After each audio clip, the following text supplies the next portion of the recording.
This is Krishna's Butterball, a 250-ton granite boulder sitting on a 45-degree incline in southern India. Based on the standard laws of gravity, a 20-foot-high rock on a slope this steep should have rolled down and crushed the landscape below. Yet it has remained in this exact position for over 12 centuries. This boulder serves as an introduction to the extreme terrain of the Coromandel coast.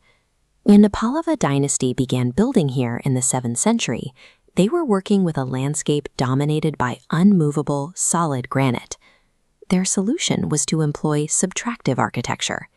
Instead of bringing in bricks or external stone, they treated the existing boulders as raw material, carving their monuments directly into the mountainside. At Mahabalipuram, the engineers didn't build upward. They achieved their designs by systematically removing the excess stone to reveal what was hidden inside the earth. Before any carving began, the architects were faced with nothing but the raw, unyielding surface of the bedrock. In a monolithic structure, there is no mortar to fill gaps and no wood to hide mistakes. Because the entire temple is a single piece of stone, one errant chisel strike can ruin the integrity of the project permanently. We can see the precision required for this in the recessed water cisterns. These cuts were made directly into the rough summit bedrock with perfectly straight 90-degree angles. This method forced the architect to visualize the finished three-dimensional model of the temple inside the solid rock before the first blow was ever struck. Subtractive engineering is a one-way process. It transforms the act of construction from an accumulation of parts into an irreversible excavation of the landscape. Engineers shifted from top-down carving to lateral excavation.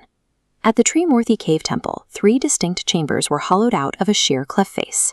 Workers had to carve backward into the mountain's interior. They carefully calculated which sections of native rock to leave intact, turning the mountain itself into load-bearing pillars.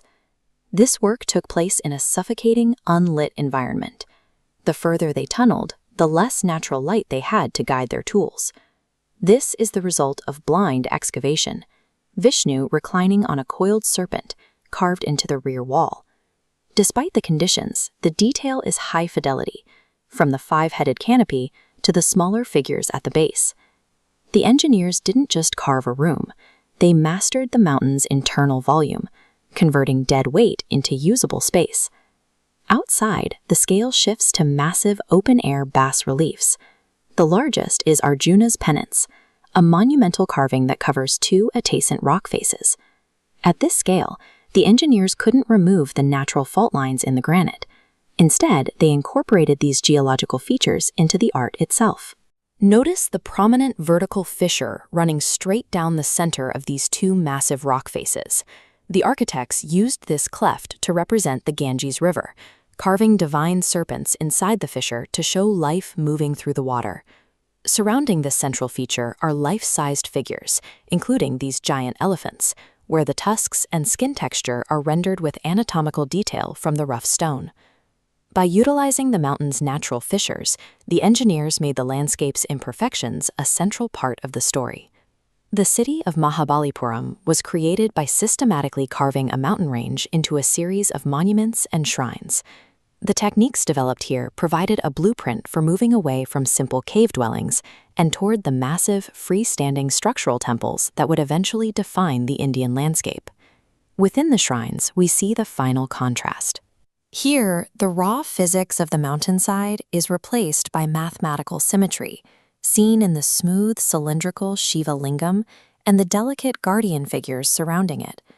Nature provided the raw mass of the earth, but the engineers at Mahabalipuram carved away the excess, leaving behind a story that has outlasted their empire.